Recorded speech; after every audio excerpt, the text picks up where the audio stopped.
এবার যুক্তরাষ্ট্রের বিরুদ্ধে শক্ত অবস্থানে যুক্তরাজ্য, ফ্রান্স সহ ইউরোপের শীর্ষ পরাশক্তিগুলো।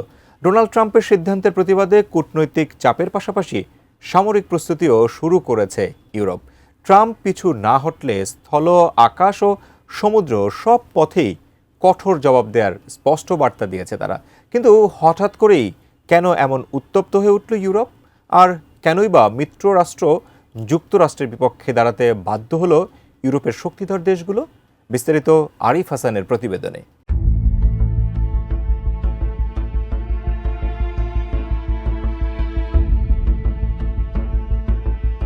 দ্বিতীয় মেয়াদে ক্ষমতা নেওয়ার পর থেকে বিশ্ব রাজনীতিতে নতুন করে অস্থিরতার নাম হয়ে উঠেছেন মার্কিন প্রেসিডেন্ট ডোনাল্ড ট্রাম্প। তার লাগামহীন সিদ্ধান্তে অস্থির হয়ে উঠেছে বিশ্ব পরিস্থিতি। যাকে ইচ্ছা করছেন অপহরণ, বসাচ্ছেন শুল্ক, দিচ্ছেন ভূখণ্ড দখলের হুমকি। সাম্প্রতিক সময়ে ট্রাম্পের সবচেয়ে বিতর্কিত অবস্থান গ্রিনল্যান্ড ইস্যু। ডেনমার্কের স্বায়ত্তশাসিত এই ভূখণ্ডকে যুক্তরাষ্ট্রের নিরাপত্তার জন্য অত্যন্ত গুরুত্বপূর্ণ দাবি করে তিনি স্পষ্ট ভাষায় বলেছেন, গ্রিনল্যান্ডকে যুক্তরাষ্ট্রের নিয়ন্ত্রণে আনতে সহজ কিংবা কঠিন সব পথই খোলা। গ্রিনল্যান্ড শুধু পৃথিবীর সবচেয়ে বড় দ্বীপই নয়, প্রাকৃতিক সম্পদে সমৃদ্ধ এবং উত্তর আমেরিকা ও আর্কটিকের সংযোগস্থলে কৌশলগতভাবে অত্যন্ত গুরুত্বপূর্ণ।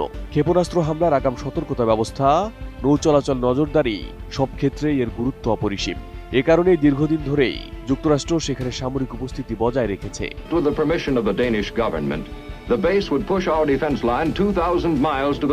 দ্বিতীয় বিশ্বযুদ্ধের পর থেকে পিটোফিক ঘাঁটিতে শতাধিক মার্কিন সেনা মোতায়েন রয়েছে। RICL TMX, যুগের পর যুগ স্থাপনা থাকে মজবুত। তবে এবার ট্রাম্প শুধু সামরিক উপস্থিতিতেই থেমে থাকছেন না। গ্রিনল্যান্ড ক্রয় করতে ডেনমার্ককে চাপ দিতে শুরু করেছেন প্রকাশ্যেই। এদিকে গ্রিনল্যান্ড দখলের বিরোধিতা করায় ডেনমার্ক সহ ইউরোপের 8টি মিত্র দেশের ওপর নতুন করে শুল্ক আরোপের ঘোষণা দিয়েছেন Trump. Denmark, Norway, Sweden, France, Germany, যুক্তরাজ্য, নেদারল্যান্ডস ও ফিনল্যান্ডের পণ্যের ওপর আগামী 1 ফেব্রুয়ারি থেকে 10% অতিরিক্ত শুল্ক কার্যকর হবে এবং জুন থেকে তা বাড়িয়ে 25% করার হুমকিও দিয়েছেন তিনি।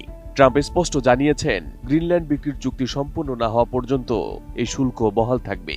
আর এই ঘোষণার পরপরই ইউরোপ জুড়ে শুরু হয় তীব্র প্রতিক্রিয়া।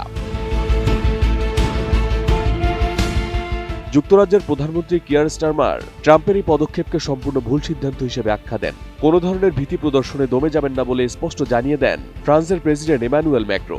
সুইডেনের প্রধানমন্ত্রী উলফ ক্রিস্টারসন একে ব্ল্যাকমেল আখ্যা দিয়ে জানান, যৌথ ইউরোপীয় প্রতিক্রিয়ার প্রস্তুতি চলছে। ইউরোপীয় কাউন্সিলের সভাপতি আন্তোনিও কস্তা বলেন, আন্তর্জাতিক আইন রক্ষায় ইউরোপীয় ইউনিয়ন সবসময় দৃঢ় থাকবে। এবং ডেনমার্কের পররাষ্ট্রমন্ত্রী লার্স লোকি রাসমুসেন ট্রাম্পের এই হুমকিকে অপ্রত্যাশিত উদ্বেগজনক বলে মন্তব্য করেন।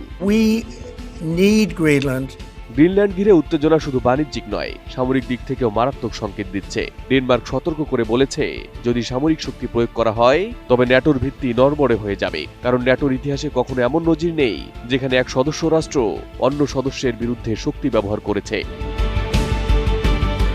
এরই মধ্যে France, Germany, Sweden, Norway, Finland, Netherlands ও যুক্তরাজ্য তথাকথিত নজরদারি মিশনের অংশ হিসেবে অল্প সংখ্যক সেনা গ্রিনল্যান্ডে পাঠিয়েছে।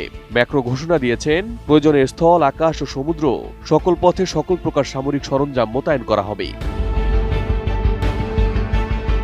এদিকে দীর্ঘদিনের মিত্র দেশগুলোর এমন কঠোর অবস্থানকে খুবই বিপজ্জনক খেলা বলে মন্তব্য করেন ক্ষুব্ধ ট্রাম্প। এখন দেখার অপেক্ষা কোন দিকে গড়ায় পরিস্থিতি। Congratulations once again. God bless you and God bless America. Arif Hasan, ATN news.